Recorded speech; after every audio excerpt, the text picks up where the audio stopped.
जुल्फ़िकार अली भुट्टो ने जैसे ही सदर पाकिस्तान का ओहदा संभाला, उन्होंने सदर याहिया खान को उनके मकान में नजरबंद कर दिया और जनरल गुल हसन से फौज की क़यादत संभालने के लिए कहा।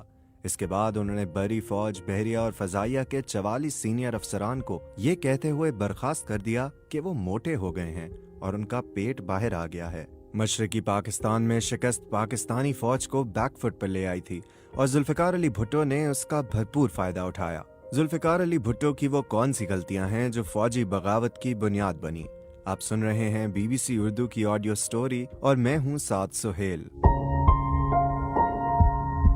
कुछ ही दिनों के बाद जनरल गुल हसन भी उनके दिल से उतर गए और उन्हें एक ऐसे चीफ की जरूरत पड़ गई जो आंखें बंद करके उनके हर हुक्म को बजा लाए। ओवन बेनेट जोन्स ने अपनी किताब the Bhutto dynasty struggle for power in Pakistan में लिखा है कि भुट्टो ने गुल हसन को बर्खास्त करने का हुक्म अपने स्टेनोग्राफर के बजाय अपने एक सीनियर साथी से टाइप करवाया। जनरल गुल हसन की बर्खास्तगी के हुक्म के बाद उन्होंने अपने काबिल एतमाद साथी गुलाम मुस्तफा खर से जनरल गुल हसन के साथ लाहौर जाने को कहा ताकि गुल हसन से उस वक्त तक कोई राब्ता न हो जब तक कि उनके जानशीन की तकर्री का हुक्म जारी न हो जाए। इस फैसले की मुखालफत करने वाले मुमकिन अहदेदारों को एक फर्जी इजलास के लिए तलब किया गया और उन्हें इस वक्त तक वहां रखा गया जब तक कि गुल हसन का इस्तीफा नहीं ले लिया गया। रेडियो और टीवी स्टेशंस पर पुलिस तैनात कर दी गई और पीपल्स पार्टी ने रावलपिंडी में एक अवामी जलसा इस मकसद के साथ मुनक्किद किया कि कहीं सदर भुट्टो को इस मामले में अवामी हिमायत की जरूरत न पड़ जाए। गुल हसन के बाद भुट्टो ने अपने काबिल एतमाद जनरल टिक्का खान को पाकिस्तानी फौज का सरबराह मुकर्रर किया। कुछ ही महीनों में भुट्टो का तकब्बुर इतना बढ़ गया कि उन्होंने पार्टी के सीनियर साथियों की भी तौहीन शुरू कर दी।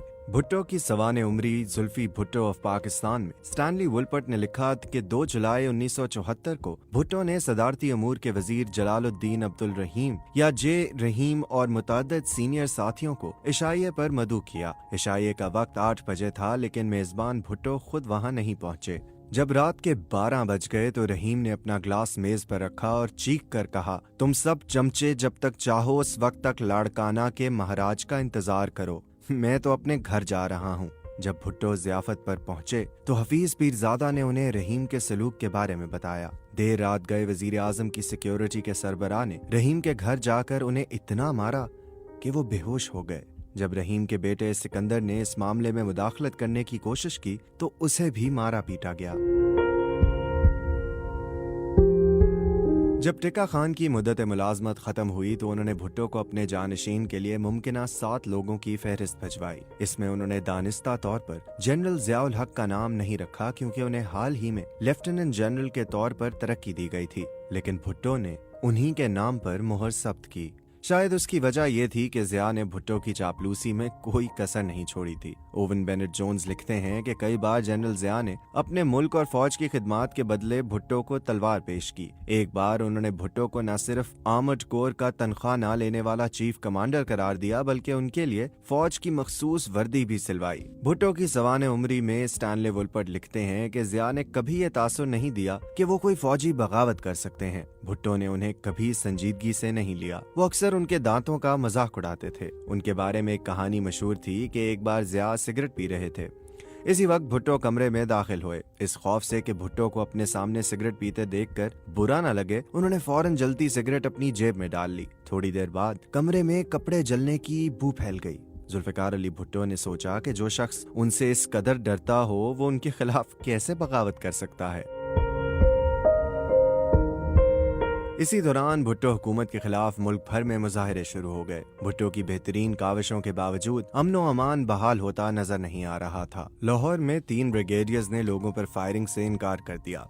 एक जगह फौजियों ने गोली चलाने के हुक्म की तामील की, लेकिन उन्होंने हुजूम के सर से ऊपर फायरिंग की। ओवन बेनेट जोन्स लिखते हैं कि भुट्टो की सबसे बड़ी गलती अपने मुखालिफिन से मुज़ाकरात में आर्मी कोर कमांडरों को शामिल करना थी। वो लिखते हैं कि भुट्टो के नुक्ता नजर से वो फौज को साथ लेकर चलने की कोशिश कर रहे थे, लेकिन फौजी अफसरान ने उन्हें दूसरी नजर से देखा।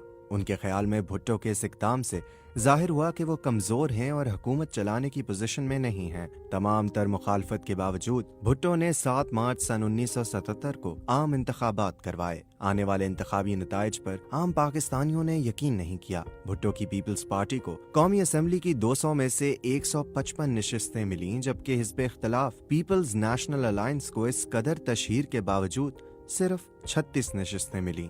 सन 1970 के इंतखाबात में जब पीपल्स पार्टी अपनी मकबूलियत के अरूज पर थी, उस वक्त उसे सिर्फ 39% वोट मिले थे, जबकि इस इंतखाबात में उनका वोट 55% हो गया था। भुट्टो के खिलाफ हिज़्ब इख्तिलाफ की बड़ी इंतखाबी मुहिम के बावजूद उन्हें सिर्फ 39% वोट मिले। इंतखाबात के बाद के माहौल का जिक्र करते हुए कौसर नियाजी अपनी किताब lost days of premier Bhutto में लिखते हैं कि वजीर आजम की रिहाइश गाह पर हफीज पीरजादा, रफ़ी रजा और अपने 2 दोस्तों के साथ भुट्टो बैठे थे। पीरजादा की तरफ देखकर उन्होंने पूछा कि हफीज कितनी नशिस्तों पर धांधली हुई होगी। उनका जवाब था, सर 30 या 40 पर। भुट्टो ने कहा कि क्या हम अपोजिशन से इन नशिस्तों पर दोबारा इंतखाब लड़ने के लिए नहीं कह सकते? हम इन सीटों पर उनके खिलाफ अपना उम्मीदवार नहीं खड़ा करेंगे। भुट्टो चाहते थे कि वह लाड़काना से बिला मुकाबला मुंतखब हों, जबकि उनके मुशीर रफ़ी रजा इसके सख्त खिलाफ थे। भुट्टो के खिलाफ लड़ने वाले PNA उम्मीदवार को एक और सीट लड़ने की पेशकश की गई थी और उन्हें यह भी बताया गया था कि वो बिला मुकाबला जीत जाएंगे। उन्होंने इस पेशकश को कबूल नहीं किया। नतीजा ये हुआ कि उन्हें अगवा कर लिया गया ताकि वो अपने कागजात नामजदगी नहीं भर सकें। ओवन बेनेट जोन्स लिखते हैं कि हफीज पीरजादा ने उन्हें बताया था कि इंतखाबात में गड़बड़ इस वाकये से शुरू हुई थी। भुट्टो को देखकर पीपल्स पार्टी के 18 उम्मीदवारों ने भी ये यकीन दहानी चाही थी कि कोई भी उम्मीदवार उनके खिलाफ न खड़ा हो। पाकिस्तान के मारूफ सहाफ़ी खालिद हसन ने अपनी किताब रियर व्यू मिरर 4 मेमोआर्स में लिखा कि भुट्टो के एक मुशीर राजा अनवर ने फौजी बगावत से जरा कबल भुट्टो और जनरल टिक्का खान के माबैन एक मुलाकात देखी थी। भुट्टो ने टिक्का खान से कहा कि जनरल, आपको याद है कि आपने ज़िया को आर्मी चीफ बनाने की मुखालफत की थी? अब आपको एतराफ़ करना पड़ेगा कि मैंने सही फैसला किया था। अगर कोई दूसरा आर्मी चीफ होता तो वो अमनो अमान का बहाना बनाकर अब तक ये इक़्तिदार संभाल चुका होता। 7 घंटे बाद ज़िया ने भी वही किया। गिरफ्तारी के बाद भुट्टो पर अपने सियासी हरीफ मोहम्मद अहमद खान कसूरी के कत्ल का इल्जाम आयद किया गया। सरकारी गवाह महमूद मसूद ने गवाही दी कि जुल्फ़िकार अली भुट्टो ने उन्हें कसूरी के कत्ल का हुक्म दिया था। विक्टोरिया स्कोफील्ड अपनी किताब भुट्टो ट्रायल्स एंड एग्जीक्यूशन में लिखती हैं कि मौलवी मुश्ताक हुसैन 5 जजों की बेंच के सरबराह थे। भुट्टो के साथ पुरानी दुश्मनी थी। जब भुट्टो इक़्तिदार में थे तो उन्होंने 2 बार जूनियर जजों को उनसे पहले प्रमोट किया था। समाअत के दौरान जब भुट्टो ने अदालत में खुसूसी तौर पर तामीर शुदा कटहरे में बैठे जाने के हुक्म पर बरहमी का इजहार किया तो मुश्ताक हुसैन ने तंजिया लहजे में कहा, हमें मालूम है कि आप आराम तलब जिंदगी गुजारने के आदी रहे हैं। इसका ख्याल करते हुए हमने कटहरे में आपके लिए कुर्सी का बंदोबस्त किया है, वरना आपको आम मुजरिमों की तरह बेंच पर ही बैठाया जाता। मुश्ताक ने भुट्टो को सजाए मौत सुना दी।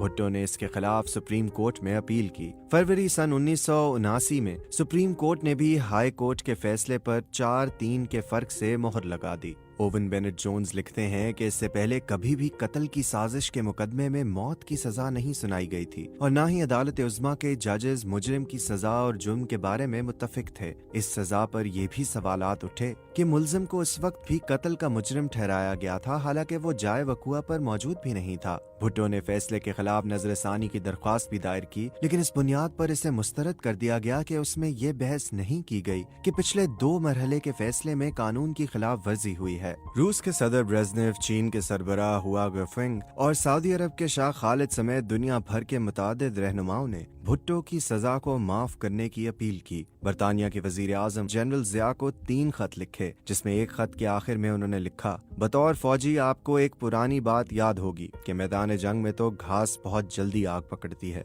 लेकिन तख्तादार पर कभी नहीं।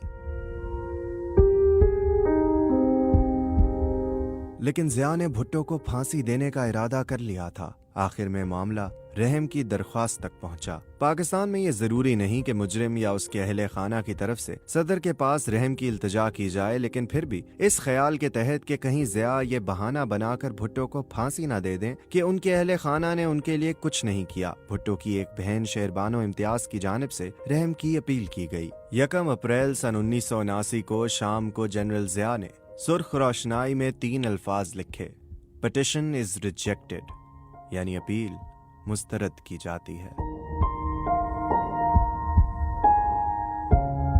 इस ऑडियो स्टोरी की स्क्रिप्ट के मुसन्निफ हैं रेहान फजल, जिनका तहरीर करदा आर्टिकल पढ़ने के लिए आप विजिट कर सकते हैं bbcurdu.com।